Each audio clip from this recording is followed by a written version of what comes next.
ውድ ጠለስ ሚዲያ ቤተሰቦች ሰላም ጤና ይስጥልን። ይህ በጠለስ ሚዲያ ባሳየ ደርቤ የሚቀርበው የሐምሌ 6 ቀን 2018 ዓ.ም የዘወትር ዝግጅታችን ነው። በዛሬው ዝግጅታችን ልዩ ልዩ መረጃዎችን፣ ወቅታዊ ጉዳዮችን፣ ዕለታዊ ፖለቲካ አጀንዳዎችን ወደ እናንተ የምናደርስ ይሆናል። ስለዚህ ጠለስ ሚዲያን ሰብስክራይብ አድርጉ። የሰብስክሪፕሽን ቁጥር ኔጌቲቭ ውስጥ ገብቷል። የሆነ ሰዓት ላይ ሪኮመንዴሽን ጨምሮ ነበር፣ ሰብስክሪፕሽን ጨምሮ ነበር፣ ኢምፕሬሽኑም ሁሉም ጨምሮ ነበር። አሁን ላይ ግን ሰብስክራይብ ያደረጋችሁ ባለመሆናችሁ የተነሳ ስለቀነሰ ሁላችሁም ይህን ዝግጅት ማየት ከመጀመራችሁ በፊት ሰብስክራይብ አድርጉ። ዝግጅታችንንም በምታዩበት ሰዓት ላይ የልብ ምልክቷ ላይ ታብታብ በማድረግ ኢምፕሬሽኑ እንዲጨምር አድርጎ ሜምበር ሆኑ፣ ስቲከሮችን አበርክቶ በማለት ሌሎቻችሁ ደግሞ ሰብስክራይብ ያደረጋችሁ ሜምበር የሆናችሁ ወገኖችን በማመስገን በቀጥታ ወደ ዕለቱ ፕሮግራም እናልፋለን።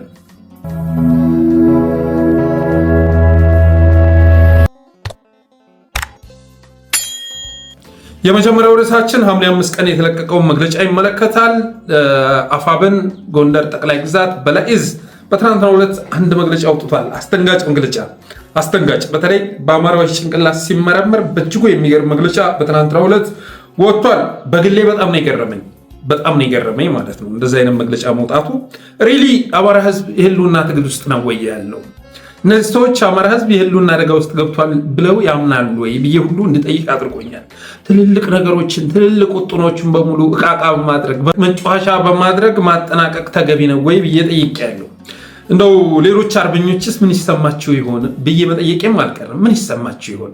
ብዙ የወጠኑበት፣ ብዙ የመከሩበት፣ ብዙ የተነጋገሩበት ነገር እንደዚህ በጭንቅላቱ እየተተከለ የጠላት መሳቂያ የማድረግ ስራ ሲሰራ ምን ይሰማቸው ይሆን ብዬ ጠይቄያለሁ።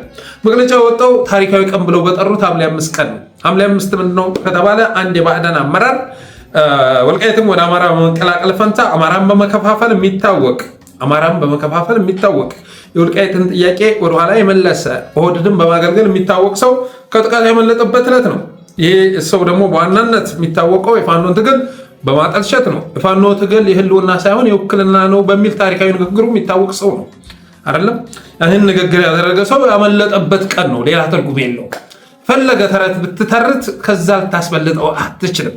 ለእኔ እንደዛ ነው ያለው ትርጉም። ለአብዛኛው አማራም እንደዛ ነው ብዬ አስባለሁ።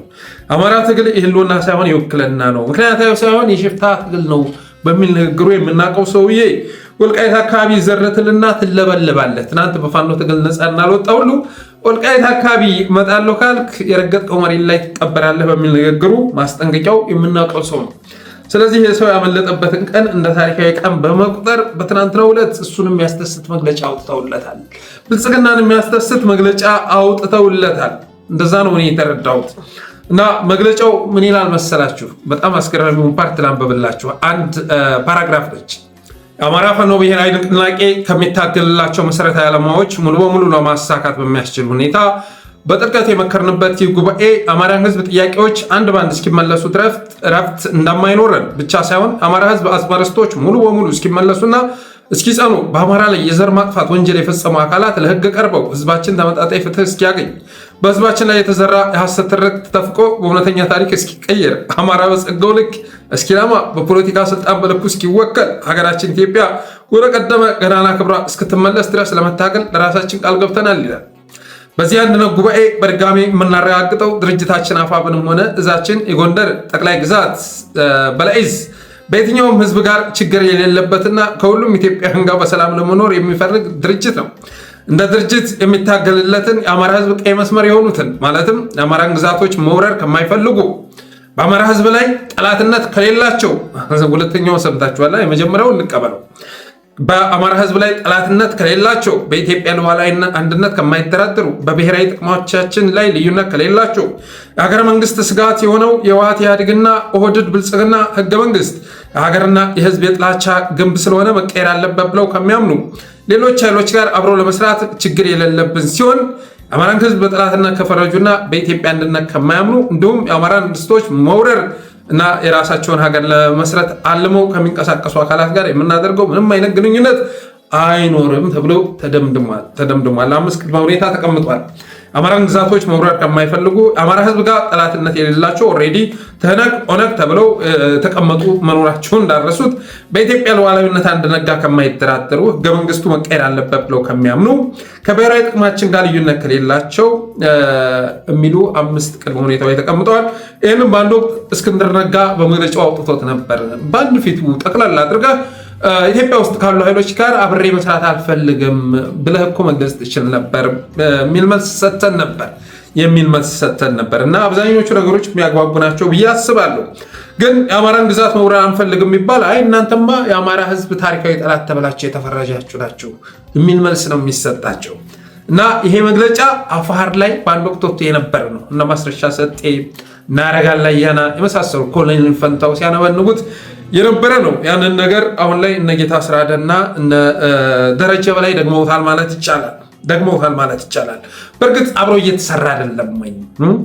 እንደው አብሯችሁ የሚውሉ አርበኞች ምን ይሰማችሁ ይሆን? እስካሁን ድረስ መሳሪያ ስትቀባበል የነበረው ስትተኩስ የነበረው ከመሬት እየቆፈርክ ነው ወይ? እንዳገዳ እየቆረጥክ ነው ወይ? የትኞቹ ጄኔራሎች ጋር ነበር አብረህ ስትሰራ የነበርከው? እና ወቅት እየጠበቁ ትግልን በጭንቅላቱ እየተከሉ ትልቁን ትግል ይሄለውና ዓላማ ያነገበውን ትግል በዚህ ልክ መሳቂያ፣ መጫወቻ፣ መቀለጃ ማድረግ አግባብ ነው ወይ? በዚህ ልክ ህዝብ ላይ ግፍ መፈጸም ተገቢ ነው ወይ?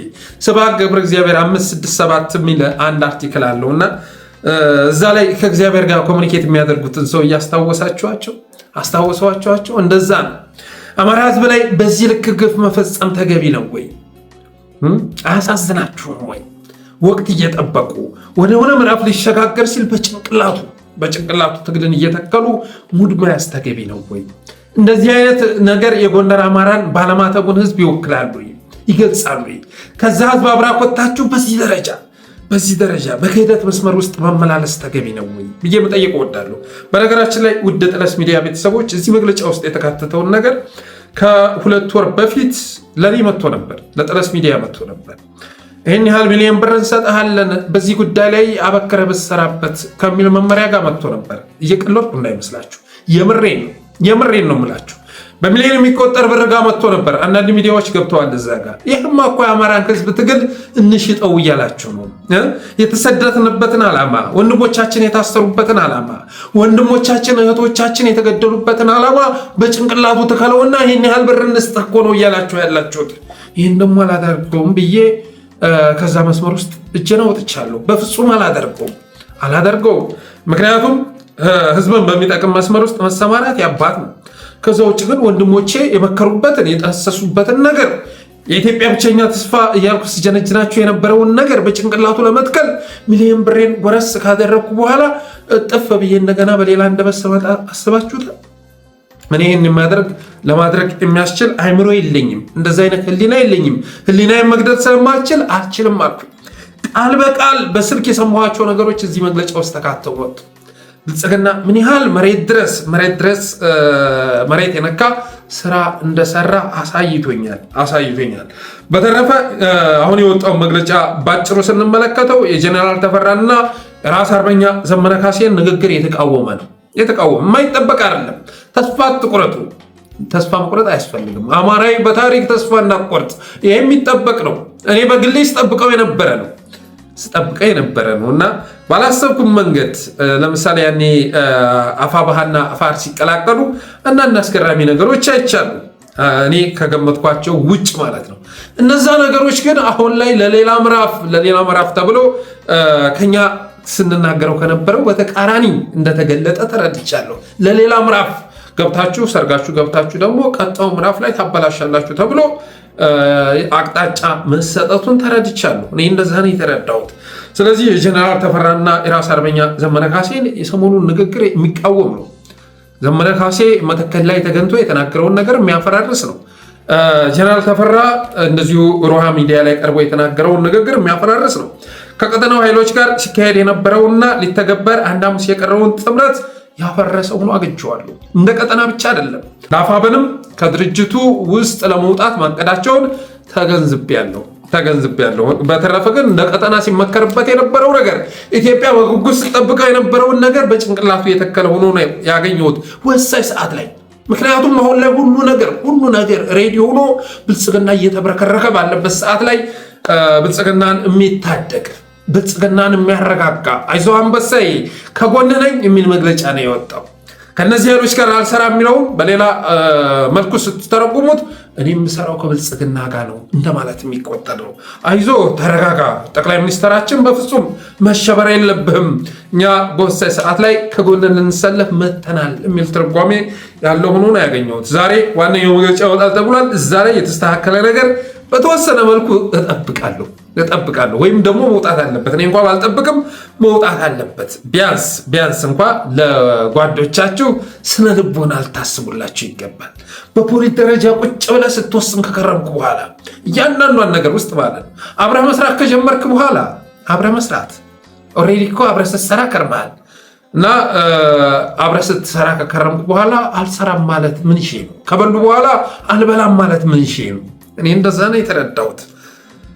ሌላው እንግዲህ መግለጫውንም ሸር ያደረጉትን ሰዎች ስትመለከቱ አብዛኛው የብልጽግና ተላላኪዎች የብልጽግና ካድሬዎች መሆናቸውን ትረዳላችሁ። በትናንትናው ዕለት በደስታ እየፈነጠዙ አፋብን ጎንደር ጠቅላይ ግዛት በለኢዝ ያወጣው መግለጫ እያሉ ሲቀባበሉት የነበረው በባዕድነት በብልጽግናነት የምንጠረጥራቸው ሰዎች መሆናቸው መረዳት የለበትም።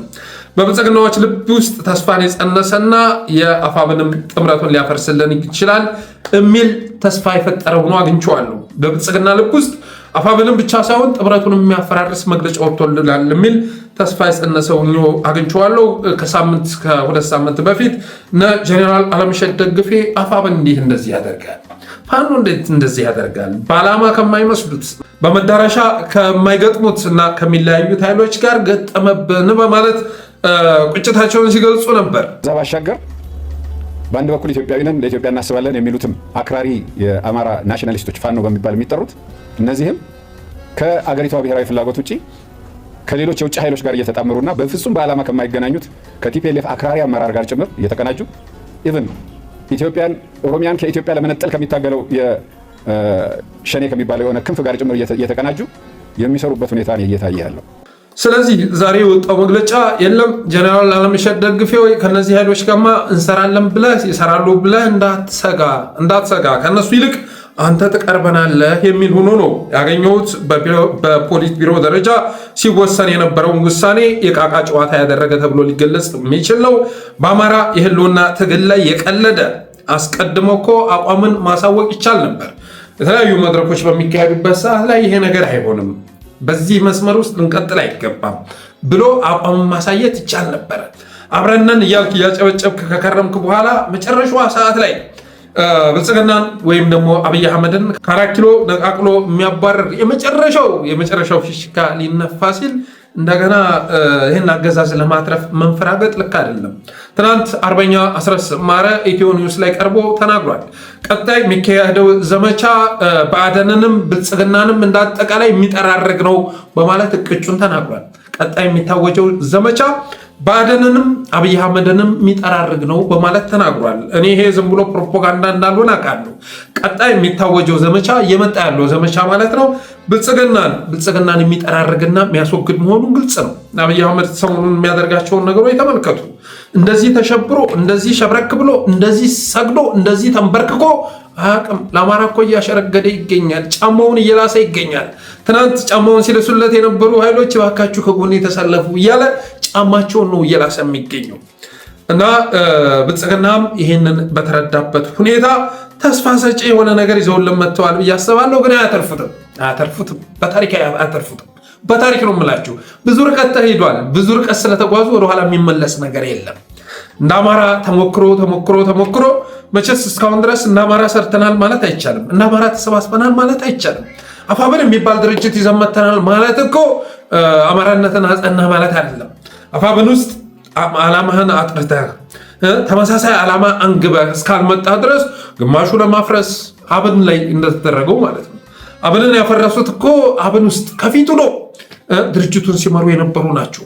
በአንድ በኩል እነ ዶክተር ደሳለኝ ጫኔ እነ ክርስቲያን ታደለ ያሉ ጀግኖች በአንድ በኩል እንደነ ዘሪሁን ገሰሰ አይነት እንደነ ዶክተር ቴዎድሮስ አይነት በአንድ በኩል ነበሩ።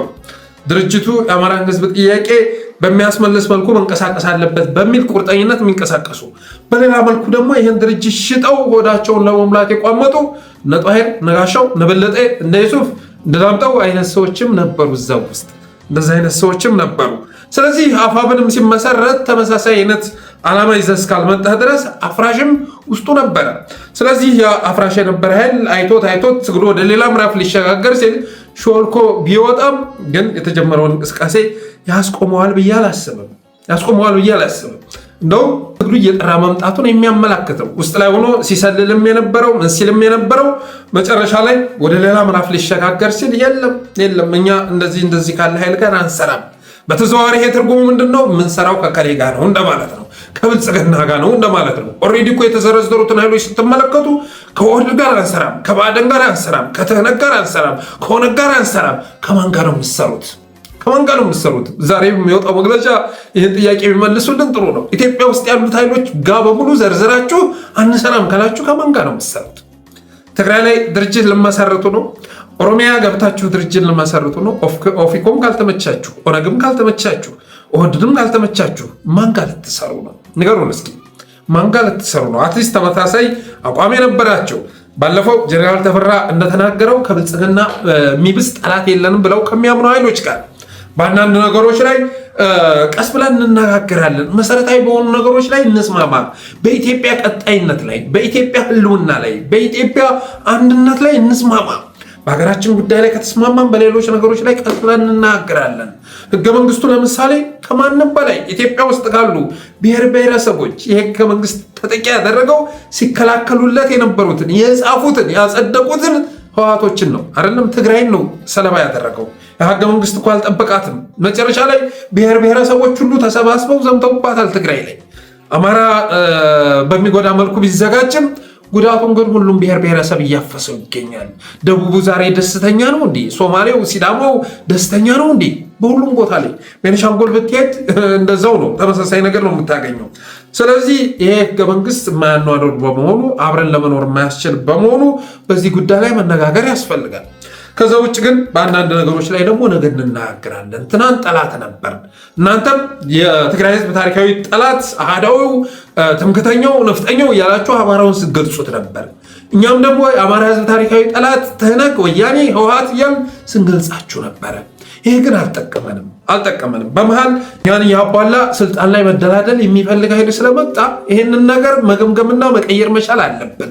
ወዴት እየሄድን ነው ብለን መነጋገር መቻል አለብን በሚል አቋም ትነጋገራለህ እንጂ የአማራ ታሪካዊ ጠላት ተብለው ከተፈረጁ ጋር አብረን አንሰራም የሚል መግለጫ ይዘህ አትመጣም። እኔ ግን እውነት እነግራችኋለሁ፣ ስጠብቀው የነበረ መግለጫ ነው። ይህንን ደግሞ የጠለስ ሚዲያ ቤተሰቦችም የምታውቁት ነው እና አድብቶ ቁጭ ብሎ ቀን የሚጠብቅ ኃይል እንዳለ ተረድቻለሁ። አንዳንድ ነገሮች እኮ ጋይስ መለስ ብለው እኮ መገምገም አለባቸው። ጎንደር ላይ እነ ኮሎኔል ታደሰ እንዴት ተበሉ? እነ ከፍ ያለው ደሴ እንዴት ተበሉ? በአንድ ጥይት ጠባቂዎቻቸው ሳይቆስል ብቻ እነሱ እንዴት ተበሉ? ወዴት ሲሄዱ ነበር የተበሉት እየተባለ መጠየቅ አለበት። እነ ውባንተ እንዴት ተበሉ? ከዛ በኋላ ፎቶ ይዞ እየዘቀዘቁ እንትን ማለት ትርጉም የለውም። ከሰሞኑን እንኳ ስንት ጀግኖች እና አማራ አሸነፍ እንዴት ተበሉ? እዛ ስብሰባ ላይ እና አማራ አሸነፍ ሲረግፉ ሌሎቹ እንዴት ተረፉ? እንዴት ሾልከው ወጡ? እያሉ ማጣራት ያስፈልጋል። ጀግኖቻችንን እያስበሉ ጀግኖቻችንን እያሳሰሩ እነ ጥቁር ሰው የት ገቡ ብሎ መጠየቅ ያስፈልጋል። እነ ጥቁር ሰው እንዴት ተያዙ? እንዴት ወደ አዋሽ አርባ ተጋዙ ብሎ መጠየቅ ያስፈልጋል። እና እውነት ለመናገር ጎንደር ላይ ያሉ ጀግኖች በራሳቸው ወንድሞች ተፈትነዋል፣ በራሳቸው ወንድሞች ተበልተዋል። አሁን ላይ ግን ከዛም አልፎ አማራን ህዝብ በሚያስቀይም መልኩ ተው እንጂ እንከባበር። ወሎም ላይ ያለው ህዝብ እኮ ያስባል ብላችሁ ማሰብ አለባችሁ። ሸዋ ላይ ያለው፣ ጎጃም ላይ ያለው፣ ጎንደር ላይ ያለው አማራ እንደዚህ ብለን ስንመጣ ምን ይላል ብላችሁ እኮ መጠየቅ አለባችሁ። በዚህ ልክ ህዝብ መናቅ ምንድን ነው? ህዝባችን ህዝቡ ምናምን እያሉ እየዘበዘቡ በተግባር ግን ህዝብን የሚንቅ መግለጫ ማውጣት ምን ይሼ ነው? ኢትዮጵያ አማራ እኮ ብዙ ኤሊት አለው፣ ማሰብ የሚችል ኤሊት አለው። በዚህ ደረጃ መፈረጅ ተገቢ ነው ወይ? ሌላው ላይ እንዲህ ስትቀልሉ እኮ ራሳችሁን እያስጠቃችሁ ነው። ከዛ ባለማተብ ህዝብ ውስጥ የወጣችሁ ከዛ ሃይማኖተኛ አርበኛ ህዝብ የወጣ ሰው በዚህ ልክ እንዴት ነው በአማራ ትግል ላይ ሊረማመድ የሚችለው? እኔ ገርሞኛል። ትናንት መግለጫውን ሳነብ ገርሞኛል። እንደው ሁላችንም አማራ ተብለን ለመጠራት እንችላለን። አንዳንዱ በደስታ ያችም ቅድም የነገርኳችሁን ለኛ በሚሊዮን ደረጃ የቀረበች 100 ሺህ በጨቅ ተደርጋ እንዳቅማ የተሰጠችው በሙሉ በደስታ ሲመጣ እኩል አማራ ነው ወይ? እዚህ አስጸያፊ መስመር ውስጥ የተገኘ ነው እንዴት ነው ብለን ጠይቀናል። እዚህ አስጸያፊ መስመር ውስጥ እሺ ምን አለበት? አንዳንድ ጊዜ በጣም ያሳዝናል። ብቻ ያሳዝናል። እንደ ሰው እኮ መጽሐፍ እየጻፉ በአመት አንድ መጽሐፍና አንድ ልጅ የሚል እቅድ ነበረኝ እና አንድ ልጅ አንድ መጽሐፍ በየአመት ማለት ነው። 4 ልጅ 4 መጽሐፍ ላይ ስደርስ ግን ከሸፈ ማለት ነው። ከዛ በኋላ እና እንደዛ እያሉ መኖር ይቻል ነበር። ለግል ማሰብ ቢቻል ኖሮ ነበለጠ ሌሎችም የሚኖርበት ህይወት ውስጥ ሳይገቡ ራሱ ገለልተኛ ሆኖ ብቻ ምን አገባኝ እያሉ ማኪያቶ እየጠጡ በጥበቡ ዘርፍ ፖድካስት መስረተው እኔ እንደዚህ አይነት ሰው እኮ አይደለሁም። በቴክስት ድሮ ታውቃላችሁ የወግ መጽሐፍቶች ናቸው እኮ ሳሳትም የነበረው። እነዛ መጽሐፍቶች ውስጥ የነበረው ደግሞ ሀዘን አይደለም ስላቅ ነበር፣ ቧልት ነበር የነበረው። እኔ ራሱ እንዴት አይነት ህይወት መስመር ውስጥ እንደገባው ሳስበው ይገርመኛል። ከዛ አይነት በየቀኑ ሳሳድድ የነበርኩ ሰው እንደ በእውቀቱ ስዩም የሚቃጣይ ሰውዬ ዛሬ 24 ሰዓት ሲሪየስ የሆኑ ነገሮችን ካልሆነ በስተቀር ከዛ መስመር ውስጥ ሙሉ ለሙሉ ወጥቻለሁ ማለት ይቻላል። ግን እዛ መስመር ውስጥ መቆየት ይቻል ነበር። አንዳንዱ በውስጥ ይመጣና ሊያበሽቃችሁ ይሞክራል። ይሄ ትግል እኮ ያሳየ ደርቤ ህይወት የሚወስን አይደለም። ቢወስንም እንደ አንድ ግለሰብ ነው። በአማራ ህዝብ ህይወት ላይ የሚወስን ነው። በኢትዮጵያ ቀጣይነት ጋር የሚወስን ነው። በውስጥ መጥቶ ሊበሻሸቃችሁ ይሞክራል። አነበብከው ምናምን ማለት ነው። እኔ ለጎንደር የተለየ አመለካከት የለኝም። ይሄ መግለጫ ከሸዋም ቢወጣ ከሁሉም ቢወጣ ከጎጃም ቢወጣ አሁን በሄድኩበት መንገድ ይሄድበታል። አካባቢ መሰረት አድርጌ አይደለም ሆነን ለመናገር ግን እስካሁን ድረስ የነበሩ ቻሌንጆችን አስቧቸው። ትናንት ቋራ ላይ ወደ ስብሰባ ስንገባ ማን ቻሌንጅ ነው ተከሰተ። ከዛ እስክንድር ጋር ተጣጥፎ ሄደ። እሱ ጋር ሰራለሁ ተብሎ ተሄደ። እስክንድር ጋር ከተሄደ በኋላ ደግሞ ይሄ መስመር አያዋጣም ወደዚህ እመጣለሁ ተባለ። ከተመጣ በኋላ እንደገና የመነጠል ስራ ተሰራ። አንዳንዶቹ አፋሕድ ውስጥ ገቡ። ግማሹ ወደ ብልጽግና ሲገባ፣ ግማሹ የለም እናንተ ጋር ብንሰራ ይሻላል ብለው መጡ። ምን ለማለት ነው? የዛን ሰዓት ላይ ከህወሓት ጋር አንሰራም ከእንትና ጋር አንሰራም ብላችሁ እኮ መግባት ትችሉ ነበረ። ከገቡ በኋላ እንደገና ወቅት ጠብቀው እስካሁን ድረስ ሂደቱን ምናምን ሲከታተሉ ከቆዩ በኋላ ጊዜ ጠብቀው እንደገና የማፈራረስ ስራ ነው እየሰሩ የሚገኘው እና እኔ ይሄ ተገቢ ነው ብዬ አላስብም። ዛሬ መግለጫ የሚወጣ ከሆነ የተሻለ መግለጫ መውጣት ነው የሚገባው። ይሄ ትግል በተለይ ደግሞ አማራነትም ማለት በተለይ ደግሞ የጎንደር አማራ ተው የሚያወላዳ ጊዜ ላይ አይደለም ያላችሁት። የምታምኑበት ጠቅላይ ሚኒስትር እንኳ ዛሬ የት ሄዶ ነው ለመጎሸቅ እየሞከረ ያለው? ትናንት ጎንደርን ይዞ ነበር የሆነ ኃይል ጋር ሲዘምት የነበረው አማራ ላይ ጎጃም ላይ። አሁን እንደገና ጎጃምን ይዞ ደግሞ ወደ ጎንደር ለመዝመት ጥረት እያደረገ ነው። እነ ጌታቸው ረዳን የያዘው እኮ ወደ ወሎ ሊዘምት አይደለም። እነ ጻድቃንን የያዘው እነ ሳሞራን የያዘው እኮ ወደ ጎጃም ሊዘምት አይደለም፣ ወደ ሸዋ ሊዘምት አይደለም፣ ወደ ጎንደር ሊዘምት ነው። ጎንደርን ከፍ ስናደርገው ወደ አማራ ሊዘምት ነው። ከአማራ እንትን ደግሞ ዝቅ ብለን ስናስብ ወደ ጎንደር ነው። እነ ጻድቃን እሱን አጅበው የሚንቀሳቀሱት፣ እነ ሳሞራ እሱን አጅበው የሚንቀሳቀሱት፣ እነ ጌታቸው ረዳ አብይ አህመድ ጋር የሚያንሾካሹኩት በጎንደር ዙሪያ ነው። ስለዚህ የመቀሌ ያለው ምክክር ባይሰምር እንኳ ቦሌ ላይም ተመሳሳይ ሴራ እየተጠነሰሰ ባለበት ሁኔታ አማራነት ላይ እንዴት በዚህ ልክ ይቀለዳል? እንዴት ይሾፋል? የቅንጦት ትግል ውስጥ ያላችሁ ይመስል በዚህ ደረጃ አማራውን ማስቀየም ተገቢ ነው ወይ? የአማራውን ስሜት ሞራል ለመግደል ማሰብ ተገቢ ነው ወይ ብዬ መጠየቅ እወዳለሁ።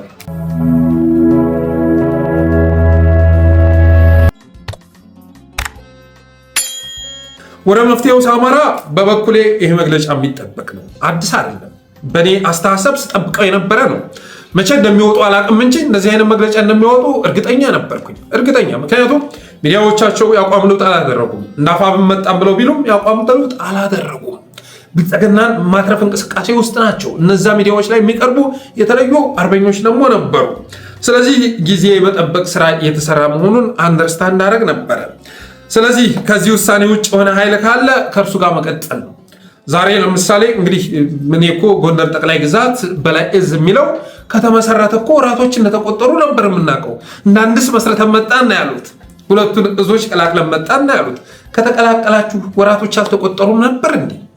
እኔ ያለኝ መረጃ ወደ አንድነት ከመጡ ወራቶች መቆጠራቸውን የሚገልጽ ነው። ይሁንና ግን እዚህ ውስጥ ዛሬም ያልተቀላቀሉ ኃይሎች እንዳሉ ነው። እነዚህ ኃይሎች ላይ ዛቻም ጭምር ተሰንዝሮባቸዋል። ትመታለህ፣ ትጨፈጨፋለህ ብለውታል። ወልቃይት ዘብ ጋር ተሰልፈን እንዘምትብሃለን የሚል መልእክት ተላልፎለታል። ስለዚህ እነዛን ተቆርጦ የቀረ ኃይል ካለ ከነዚህ ኃይሎች ጋር አብሮ ለመስራት ማሰብ ነው። የተጀመሩ ነገሮችን አጠናክሮ መቀጠል ነው። ከትግራይ ጋር የተጀመረው ከጉምዝ ታጣቂዎችም ጋር ከኦላም ጋር ከሁሉም ጋር የተጀመሩ ነገሮችን አጠናክሮ መቀጠል ያስፈልጋል። ወደኋላ መመለስ አያስፈልግም። ሁሉ ነገር ተወጥኖ ብልጽግና ከ4 ኪሎ ሊገረሰስ 1 ዓመት ሲቀረው የማትረፍ ስራ ሲሰራ ማንነት እንዳይፈርስ እንዳይሰነጠቅ ምናምን ብላችሁ የሚሽለጠለጥ ይኖራል ብዬ አላስብም። በዛው ዓላማ ሰጥለጥ ብለህ መጓዝ ነው ያለበት። እስካሁን ድረስ አማራነት ተመስርቶ ወደ ትግል ገብተናል ማለት አይቻልም። እንደ አማራነት ስንሰባሰብ የነበረው አፍራሽና ቀያሽ ነበረ። ገብቷል። ስለዚህ ቀያሾቹ ወደፊት ገስግሱ፣ የቀጠናውን ኃይሎች እያስተባበራችሁ ገስግሱ። ከዚያ በኋላ ባሉ ውስጣዊ ነገሮች ላይ እንመክራለን። ይህንን ዘመቻ ላይ ያደናቅፍ የሚሞክር ይሄ ክረምት ካለፈ ብዙ ነገር እንደሚጠበቀው አይገኝም። ሚዲያው ቀጣይ ዓመት ላይ መጥቶ የሚያወራው ነገር ይኖራል ብዬ አላስብም። ይሄ ክረምት ካለፈ ይሄ ክረምት ወሳኝ ነው። ይህንን ሊያሳልፉ ሲሞክሩ እነሱን አልፎ መሄድ ወሳኝ ነው ብዬ አስባለሁ። የተጀመሩ ነገሮችን አጠናክሮ መቀጠል ያስፈልጋል። እስካሁንም አብረን አለመሆናችንን መረዳት ያስፈልጋል። በተረፈ ግን ይህንን መግለጫ ያወጣችሁ ሰዎች ጠቃሚ ነው ወይ? ያወጣነው መግለጫ ማንን ነው የሚጎዳው? ወሎን ነው የሚጎዳው? ጎጃምን ነው የሚጎዳው? ሸዋን ነው የሚጎዳው? አማራን ነው የሚጎዳው? ኢትዮጵያን ነው የሚጎዳው? ጎንደርን ነው የሚጎዳው ብላችሁ ብትጠይቁ ጥሩ ነው ብዬ አስባለሁ። አፋብንን ማፍረስም ትብብሩንም ማተራመስም የሚቻል አይመስለኝም። ብዙ ርቀት እንደተጓዙ አውቃለሁ። በነገራችን ላይ አንዳንድ ነገር ፌስቡክ ላይ ስንጽፍ አሳየ በሚጽፈው ራስ አርበኛ ዘመነ ካሴ ሲወቀስ እያየሁ ነው። እያንዳንዱ አርቲክል እያንዳንዷም ጽፋት ስታተስ ከአርበኛ ዘመነ ካሴ የሚላክ ነው። አሳየ ደርቤ ፌስቡክ ላይ ሲጽፍ እኮ 7-8 ዓመት ከዛ በላይ ወደ 10 ዓመት አካባቢ ሆነኝ እኮ ፌስቡክ ላይ ቀንና ሌሊት ማለት እና በነዛ ዓመታት በሙሉ እንግዲህ ፌስቡክ ላይ የምለጥፈው ራስ አርበኛ ዘመነ ካሴ የሚልክልኝን ነበር ማለት ነው። መጽሐፍ ያሳተምኩት ራስ አርበኛ ዘመነ ካሴ ሲልክልኝ የነበረውን ጉዳይ ነው ማለት ነው። እንደዛ ነው። እና አሳየ በጻፈው ሂዶ ራስ አርበኛ ጋር መላተም ምን ይሼ ነው። ባለፈው አንድ መድረክ ተዘጋጀ፣ ሰማ። እንደው ብዙ ጥረት ስላደረገ ለወንድሜ 2 ደቂቃ ንግግር ባደርግለት ብሎ መጣ። አለቀ። ይሄ ነው። ሰርፕራይዝ እንደማድረግም አደረጉኝ ወንድሞቼ። እኔ አላወቅኩም። ራስ አርበኛ ዘመነ ካሴ ንግግር እንደሚያደርግም አላወቅኩም። ምሬ ወዳጆ እና አበበ ፈንታው እንደሚመጡ አላወቅኩም። ሌላ የተለየ ነገር የለውም። የተለየ ትርጉም ስላለው አይደለም። በአማራነት ላደረግኩት ነገር ነው። ይሄ ደግሞ የሚያንስብኝ እንጂ የሚበዛብኝ አይደለም። 10 ዓመት በሀቄን ህዝብ አገልግያለሁ። ዛሬ የሚሽለጠለጡ ወገኖች የተሰጣቸውን ጥቅም አልፈልግም ብዬ ገፍትሬ ጥያለሁ። በጣም ነው የምኮራበት። በጣም ሌሊት ስተኛ ሳስበው ፈገግላለሁ። ብዙ እድፍ ሳስተውለውልና ወደ ውስጥ የስገባ ግን እዛ እድፍ ውስጥ ላለመግባት ወይም እንድገባ የቀረበውን ጥቅም በመግፋቴ በራሴ ኩራት ይሰማኛል። ወደፊት እጽፈዋለሁ፣ በመጽሐፍ አሳትመዋለሁ። ምክንያቱም ማልጠብቃቸው ብዙ ኃይሎች ገብተው ሲንደፋደፉ እያየሁ ነውና፣ በትልቁ ማስባቸው ኃይሎች እዛ ውስጥ ገብተው ሲንደፋደፉ እያየሁ ስለሆነ ስለዚህ አፋብንም ማፍረስም ትብብሩን ማተራመስም የሚቻል አይመስለኝም። አብሮ ሲሰሩ ካከረሙ በኋላ አልሰራም ማለት ቀልድ ነው። ይታዘቧቸዋል። አባቴ ከሌ ከጀኔራል ምናምን ከሌ ከጀኔራል ምንትስ ስትቀበል ከከረምክ በኋላ ስትተኩስ ከከረምክ በኋላ እንዴት ከአማራ ህዝብ ታሪካዊ ጠላቶች ጋር እያልክ ብትመጣ እነሱም ይስቁብሃል፣ ጓዶችም ይስቁብሃል። እና ራስን ትዝብት ላይ ከመጣል ባለፈ ትርጉም አለው ብዬ አላስብም። ከወልቃይት ጉባኤውን ጋር አብረህ ለመስራት መዘጋጀትን በሚገልጽ መልኩ ሐምሌ 5ን እያከበርክ ከወድድ ጋር አልሰራም ማለት ቀልድ ነው። ይህንን መረዳት ያስፈልጋል። ሐምሌ 5 ታሪካዊ ቀን ምናምን እያልክ ቀርባን ጠብቀ ከወልቃይቱ ብአዴን ጋር መሰለፍህን በሚገልጽ መልኩ እየተከሰት ከወድድ ጋር አልሰራም ማለት ምን ነው? በድፍረት ከወድድ ጋር አብሬ ለመስራት ወስኛለሁ፣ መርጫለሁ ብሎ መምጣት ነው አዋጭው ነገር። ከዛ ባለፈ መሽሎክሎኩ ተገቢ አይመስለኝም። በተረፈ ሌላ መግለጫ መውጣት አለበት፣ ሌላ የተሻለ መግለጫ መውጣት አለበት ብዬ አስባለሁ። እንደ አማራም ልንደራጅ ስንል ቻሌንጅ ይዞ መምጣት ወያኔ ባሰመረው የብሔርተኝነት መስመር ውስጥ እንዴት ይታሰባል እያሉ ይመጡልሃል። እነ ምስጋናው ኢትዮጵያ ትቅደም እያሉ ይመጣልሃል። እንደ ኢትዮጵያም ሲታሰብ እንዴት ከተነገ ጋር ከኦነግ ጋር ከጉምዝ ጋር እንዴት ይታሰባል? ከጋምቤላ ኃይሎች ጋር ከኦብነግ ጋር እያሉ ይመጡልሃል። ከማን ጋር ይሰራ? ከማን ጋር ይሰራ? የእናንተ ድርጅቶች የታሉ? ጋምቤላ ላይ ያደራጃችሁት፣ ቤኒሻንጉል ላይ ያደራጃችሁት፣ ኦሮሚያ ትግራይ ላይ ያደራጃችኋቸው የት ነው ያሉት? ከስምረት ጋር ይሰራ እንዴ? ከስምረት ጋር እየሰራ ነው። እናንተ የወልቃይቱ ብአዴን ከስምረት ጋር እየሰራ ነው። ከጌታቸው ረዳ ጋር እየሰራ ነው። ከጻድቃን ጋር እየሰራ ነው። ስለዚህ አልገባችሁም እንጂ ባለፈው እኮ ጀነራል ተፈራ ተናግሯል። ቲፒኤፍ የሚባለው በነጌታቸው ረዳ የሚመራው ኃይል እየዘመተብን ነው ማለት ተናግሯል። ያኛው ደግሞ አብረን ንዝመት የሚል ነው አይደለም። ቲዲኤፍ ደግሞ አብረን ንዝመት፣ ወደ አገዛዙ ንዝመት ነው የሚሉት። መሪዎቹም እንደዛ ነው። ስለዚህ እነዚህ ኃይሎች ጋር መስራት ካልፈለግ በአንድ ፊቱ ብልጽግና ጋር ለመስራት ቆርጦ መነሳት ነው። ወደዛ ወደዚህ ማለት አያስፈልግም። ብልጽግና ጋር ለመስራት ዝግጁ መሆን ነው።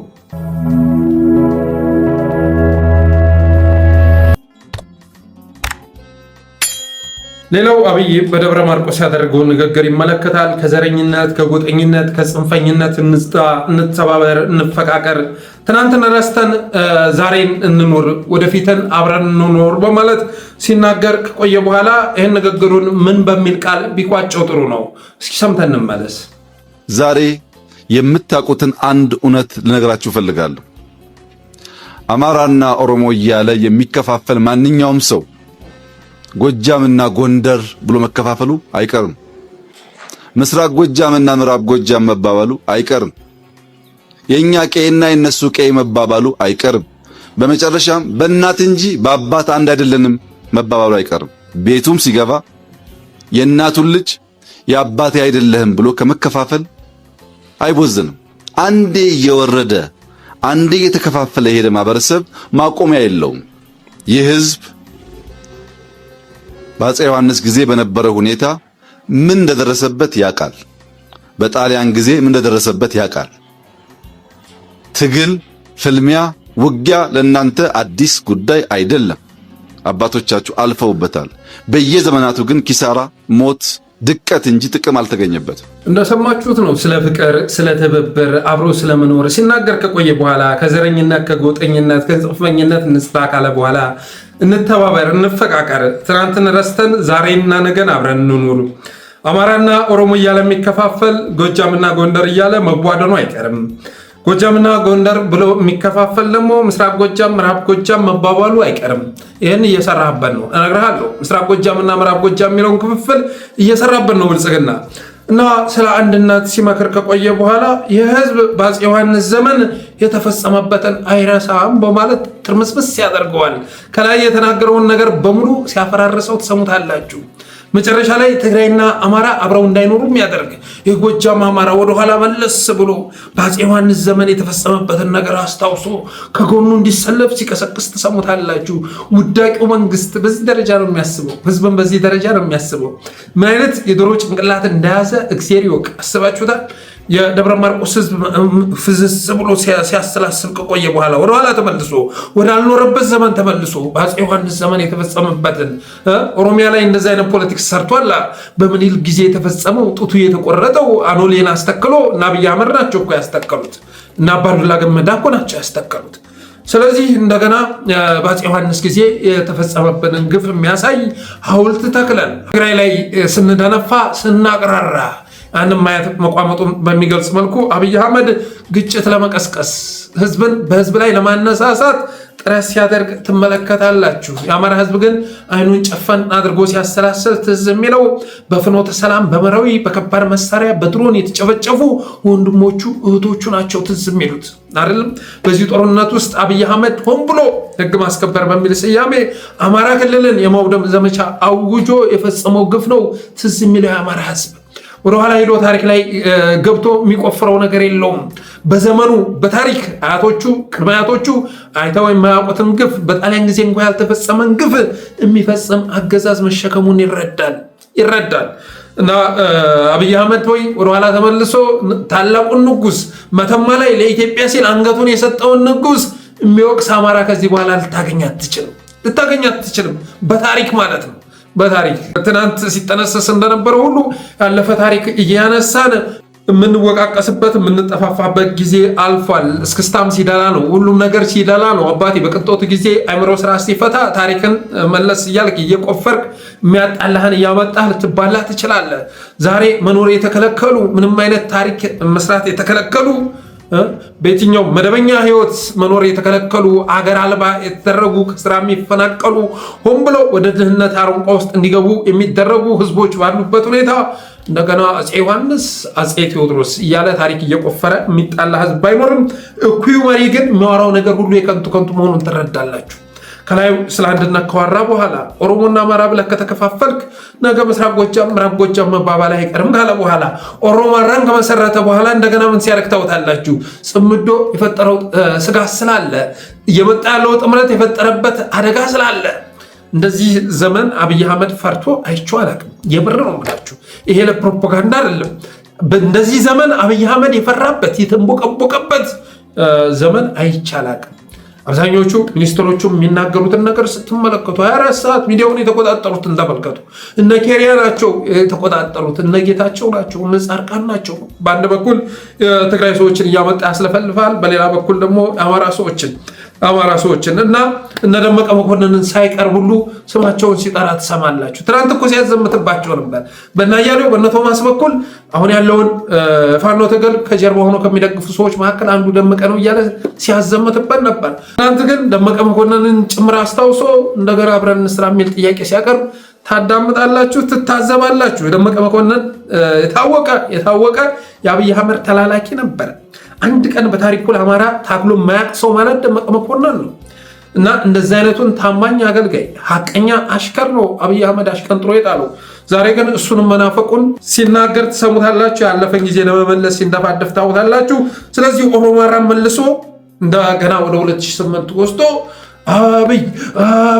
አብይ እያልን እንጨፍርለት እንናጨበጭብለት መፈለጉን በሚገልጽ መልኩ ከተናገረ በኋላ 2008ን የሚናፍቀው ግን ኦሮማራን ብቻ አይደለም፣ በትግራይና በአማራ መካከል ያለውን መፋጠጥም መናፈቁን በሚገልጽ መልኩ በአፄ ዮሐንስ ዘመን የተፈጸመበትን ግፍ የህዝብ አይረሳም በማለት ሲናገር ነበረ። ስለዚህ አብይ አህመድ የሚናገረው ነገር በሙሉ ጊዜያዊ ጥቅምን መሰረት ያደረገ ነው። ነገ በምክክሩም ላይ ለምሳሌ ለአማራ ጆሮ የሚጥሙ አንዳንድ ነገሮች ሊወሰኑ ይችላሉ። ተግባር ላይ ግን አታገኛቸውም።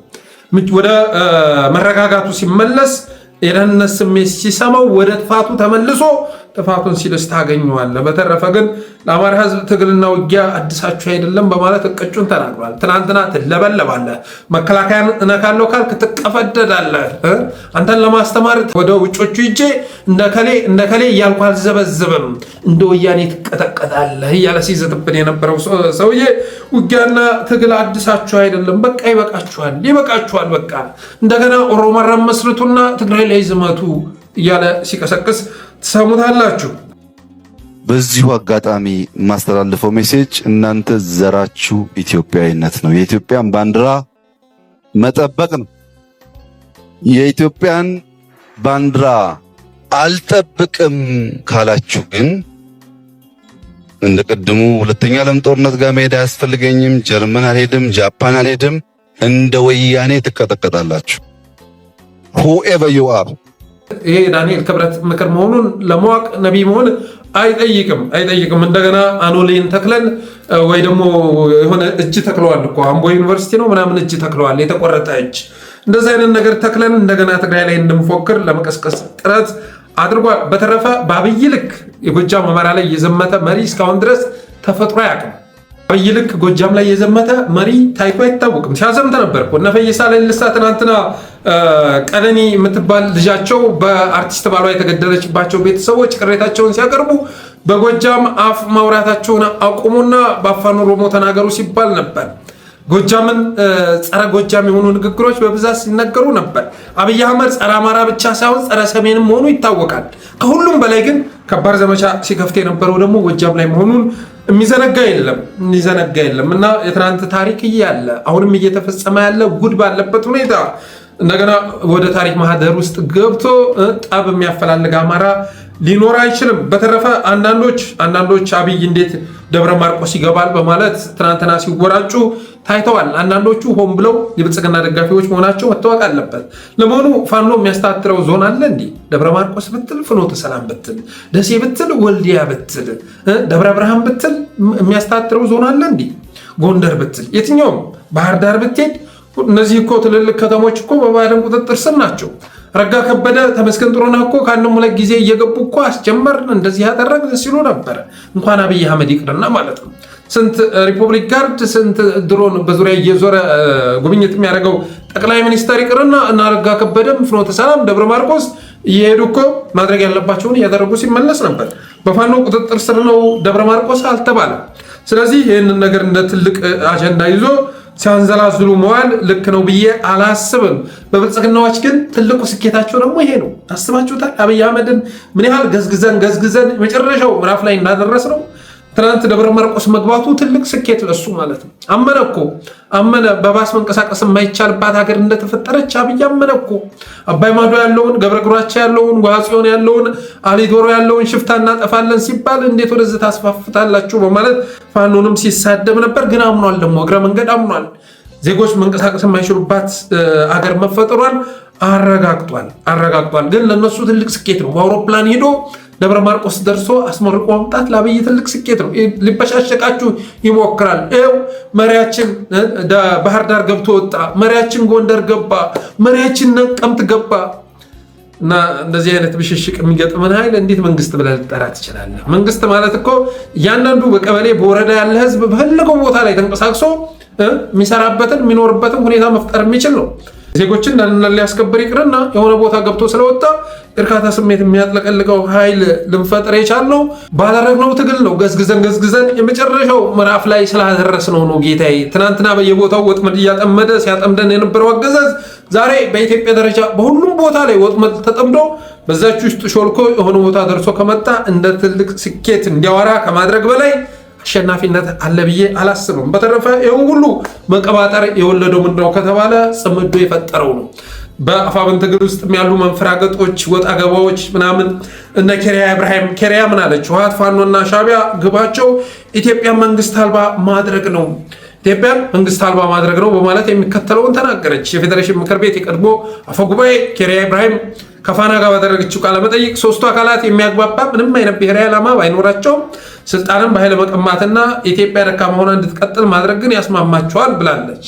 አብይ አህመድ ኢትዮጵያን የሚታደግ መሪ ሆኖ ማለት ነው። በተለይም ህወሓት በአሁኑ ወቅት የኤርትራ መንግስት ሻዕቢያ ተላላኪ በመሆን በትግራይ ህዝብ ላይ ሌላ ጥፋት እየደገሰ እንደሚገኝና ለሻዕቢያ ታዞ ከማስጨረስ ይልቅ ለብልጽግና መንግስት እጅ መስጠት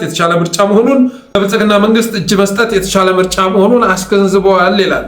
ኬሪያ አክሎም የኤርትራ እውነተኛ ዓላማ የትግራይ ህዝብ እንዲበታተን፣ ወጣቱ እንዲያልቅና ትግራይ የምትባል ካርታም ሆነ ስያሜ እንዳይኖር ማድረግ መሆኑን አጋልጠዋል። በአሁኑ ወቅት ኤርትራ ወጣት አልባና እርስ በርስ መጠራጠር የነገሰባት ሀገር መሆኑን የገለጹት የቀድሞ አፈጉባኤ በትግራይም ወጣቱ በስደት እንዲወጣ በማድረግ ተመሳሳይ የጥፋት ስትራቴጂ እየተገበረ ነው ብላለች። እና ኬሪያ ኢብራሂም ትናንትና ችሎት አብረን ነበረ። በዚህ ሲሳይ መዓዛ መሐመድ ተከራክረን ነፃ ወጣ ነው። 1 ዓመት አካባቢ ተከራክረናል እና ተመሳሳይ ችሎት ላይ እንገናኝ ነበር። ብልዝልዝ ብላ መጨረሻ ተጎሰቋቁላ ሳያታሳዝነኝ ነበረ። ዛሬ ግን እንደገና የአብይ አህመድ ተላላኪ ሆና አገልጋይ ሆና እንደ ቀድሞ ወደ ስልጣን ለመመለስ የምታደርገው መንደፋደፍ ስተው ታዝናላችሁ። ዛሬ ደግሞ ከህወሓትም አልፋ ስለ ፋኖም ጭምር አስተያየት ሰጥታለች። ህወሓት ፋኖና ሻዕቢያ ግባቸው ኢትዮጵያን መንግስት አልባ ማድረግ ነው ብላለች። መንግስት አልባ አይደለም፣ ከዚህ መንግስት መገላገል ነው ግባቸው። ምናልባትም መንግስቴ ብላ ስለተቀበለችው ነው ጠላታችን ነው፣ መንግስታችን አይደለም። የብልጽግና አገዛዝ ለአማራም ህዝብ፣ ለትግራይም ህዝብ፣ ለመላው ኢትዮጵያ ህዝብ መንግስት አይደለም፣ ጠላት ነው። እሱን የማስወገድ ግብ አላቸው። የሆነ ሆኖ ግን ፕሮፓጋንዳውን ተመልከቱት። ከብልጽግና ጋር የሚሰሩት እነ ኬሪያ ህወሓትን ከአማራ ጋር በመስራቱ ከኤርትራ ጋር በመስራቱ ሲያጠለሹት ታያላችሁ። ከብልጽግና የሚሰሩት የኛዎቹ ደግሞ እንዴት ከህወሓት ጋር አብሮ ይሰራል እያሉ ተመሳሳይ አይነት ስራ ሲሰሩ ታያላችሁ። ዓላማቸው ግን ተመሳሳይ ነው። ያም ዓላማ ብልጽግና መታደግ ነው። አብይ አህመድም በመታደግ የኢትዮጵያ ፍርሰትና እልቂት ተጠናክሮ እንዲቀጥል ማድረግ ነው።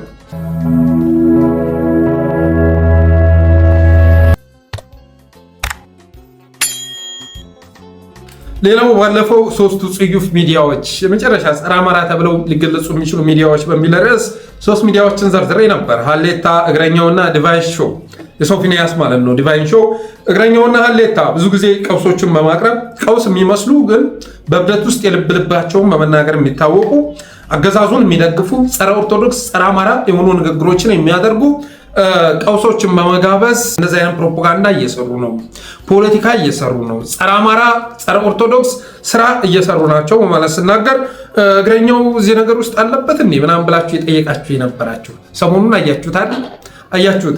ተመሳሳይ ሰው ነው ራሱ የሚጋብዙት ማለት ነው። ለምሳሌ አሁን ሰሞኑን እግረኛው ላይ ቀርቦ መድረክ ላይ ማታለው እያለ ሲገላገል የነበረው አውቀው ነው። በነገራችን ላይ አውቀው ነው በዛ ደረጃ ወጥቶ ጫማውን ሲያነሳ ምናምን የነበረው ቃለመጠይቅ አድራጊው ጋር ተነጋግረው ነው፣ ባለቤቱ ጋር ተነጋግረው ነው። ትኩረት እንዲስብ ቃለመጠይቃችን ብዙ ሰው እንዲያው ቫይራል እንዲሆን እንደዚህ አድርግ እስኪ ተባብለው ተነጋግረው መሆኑን መታወቅ መቻል አለበት። እኔ ያንን ሰውዬ ስመለከተው አንዳንድ ጊዜ ቫይራል እስከወጣለት ድረስ ቪዲዮ መድረክ ላይ ሱሪውን ፈቶ ሌላ ነገር ሲያደርግ ከማድረግ ይመለሳል ብዬ አላስብም። እንደዚህ አይነት ሰው የመጨረሻ የሚያቀርቧቸው ሰዎች ጽዩፍ ናቸው። ምንም አይነት ለቃለመጠይቅ የሚያበቃ ነገር በሌላቸው ሁኔታ ሲሪየስ የሆነ ጥያቄ ሲጠይቀው ታያላችሁ። ለምሳሌ ያህል ማለት ነው ይህን ሰው ባመጣ ብዙ ተመልካች አገኛለሁ በሚል አስተሳሰብ የወደቀ መሆኑን እያወቀ ከጋበዝከው በኋላ ፈታኝ መስሎ ለመታየት መሞከር ህዝብን መናቅ ነው። ግን የሚያቀርቧቸውን ከዚህ በፊት ምን መሳይ ይሞታል እንትና ይሞታል እያለ ሲናገር የነበረን ሰው አስባችሁታል? ሚዲያ ላይ አቅርቦ እንደ ትልቅ ቁም ነገር በቀውስ ሙድ አማራን የሚሳደቡ ኦርቶዶክስን የሚሳደቡ የሚያንቋሽሹ የኢትዮጵያን ወግ ትውፊት ባህል የሚያንቋሽሹ ሰዎችን በመጋበዝ የሚታወቁ ሚዲያዎች ብዬ ባቀረብኩት መሰረት እንዳያችሁት እግረኛውም ላይ ሰሞኑን አዲስ ነገር ተከስቷል። የአብዛኛው ሰው ደግሞ አስተያየት ተጋባዡ ላይ ነበረ። ጋባዡ ላይ ነው ትኩረት አድርገህ አስተያየት መስጠት ያለብህ። ተጋባዡ ምን ያድርግ? ተጠርቶ እኮ ነው። ናቁም ነገር አለ፣ አንተ ጋር የሚወራ ወሬ አለ፣ እኔ የምፈልገው ርዕስ አለ፣ ና ቶሎማ ቃለ መጠይቅ ላድርግህ ተብሎ ተጠርቶ እኮ ነው። ሳይጠራ ዝም ብሎ ዘው ብሎ ገብቶ አይደለም። ስለዚህ መረዳት ያስፈልጋል። ሌላው አንተነህ የሚባል አለ፣ አንተነህ ገላይ ምናምን የሚባል አለ። ወፈፌ ስኳድ፣ ለዘብተኛ ስኳድ እና ያልዘመተበት ሰው ማን ነው ብላችሁ ስታስቡ አንድ እንኳን ልታገኟቸው አንድ ማለት ነው። በአማራ ትግል ውስጥ ሚዲያው ላይ ያሉ ሰዎች በሙሉ ጸረ አማራዎች ናቸው፣ በእሱ አስተሳሰብ ማለት ነው። ሚዲያ ላይ ያለ ጋዜጠኛ አክቲቪስት ምናምን የሚባል በሙሉ ጸረ አማራ ነው። ግማሹ ብልጽግና ነው፣ ግማሹ የህወሓት ተላላኪ ነው፣ ግማሹ የሻዕቢያ ፈረስ ነው። እንደዛ ብሎ ነው የሚገልጻቸው። ትግል ሜዳ ላይ ያሉ እስክንድርም ጸረ አማራ ነው፣ የሌሎች ተላላኪ ተብሎ ነበረ። ዘመነ ካሴም እንደዛ ነው፣ ምሬ ወዳጆም እንደዛ ነው፣ አበበ ፈንታው እንደዛ ነው፣ ሄኖክ አዲሴ እንደዛ ነው፣ መከተው እንደዛ ነው፣ ኢንጂነር ደሳለኝ ሲያስብ ሸዋ እንደዛ ነው፣ ጎንደር ላይ ያለው ማይል እንደዛው ነው። እና ይሄ ሰው የማይዘምትበት ማንን ይሆን ብዬ ሳስብ ይገርመኛል ማለት ነው። ሰሞኑንም ራስ አርበኛ ዘመነ ካሴን የኤርትራ ተላላኪ የሻዕቢያ ተላላኪ እያለ ሲወርፈው ነበር። እና ይህንን አንተነህ የሚባል ሰው በአማራ ትግል ውስጥ ንጹህ የሚመስልህ ማን ነው ተብሎ ቢጠየቅ እኔ ብሎ ራሱን የሚጠቁም ይመስለኛል። በአማራ ትግል ውስጥ ወሳኝ የምትለው ለትግሉ አስፈላጊ የምትለው የአማራ የቁርጥ ቀን ልጅ የምትለው ማንን ነው ተብሎ ቢጠየቅ ከኔ ውጭ ማን አለ የሚል መልስ የሚሰጥ ነው የሚመስለኝ። ምክንያቱም እሱ ያልተቸው አካል ልታገኙ አትችሉም። በኢትዮጵያኒስት አስተሳሰብ መንቀሳቀሰውንም እንደዚሁ ሲያጠለሽ ነበር፣ ሀሳብ ኢትዮጵያኒስት እያለ ማለት ነው። የአማራ ብሔርተኝነት ነው ሬት አለሜ ብሎ የሚንቀሳቀሰውንም የወያኔ ስርዓት አስቀጣይ እያለ ሲዘልፋቸው ታያላችሁ። ራሳቸውን ችለው የሚንቀሳቀሱትን ሽፍቶች ይላቸዋል። ከቀጠናው ኃይሎች ጋር መተባበር አለብን ብለው የሚያስቡትን ተላላኪዎች፣ ገረዶች እያለ ያጠለሻቸዋል። እና የአማራን ትግል ፈታኝ ያደረገው እነዚህ አይነት ከፈሳቸው የተጣሉ ተንታኞች ሚዲያውንም ሞገዱንም መቆጣጠራቸው ነው እላለሁኝ። በተረፈ መጨረሻዋ ሰዓት ላይ ትግላችንን እየፈተኑ ያሉ ኃይሎች ቢኖሩም የሚጠበቅ ነው። በጭራሽ ተስፋ መቁረጥ አያስፈልግም፣ በጭራሽ ማለት ነው። እኔ በውስጤ ብዙ ተስፋ አለ የምጠብቀው። መሽቶ በነጋ ቁጥር አዲስ ነገር ለመስማት አይኔንም ጆሮዬንም አዘጋጅቼ ነው የምነቃው እና በቅርቡ እኒህ ኃይሎች አገዛዙን ለመታደግ ጥረት እያደረጉ ቢሆንም ማንም አያቆመው፣ ማንም የማይገታው ኃይል እየመጣ ነው ብዬ አስባለሁ። በተረፈ አብራችሁ ስለቆያችሁ አመሰግናለሁ። የጠለስ ሚዲያ ሜምበር ሰብስክራይበር በመሆን ስቲከሮችን በማበርከት ብሎም ዝግጅታችንን ላይክ፣ ሼር እያደረጋችሁ ሌሎች በማጋራት ሚዲያችሁን አበረታቱ ብዬ የዛሬ ዝግጅቴን ቋጫለሁ። አመሰግናለሁ።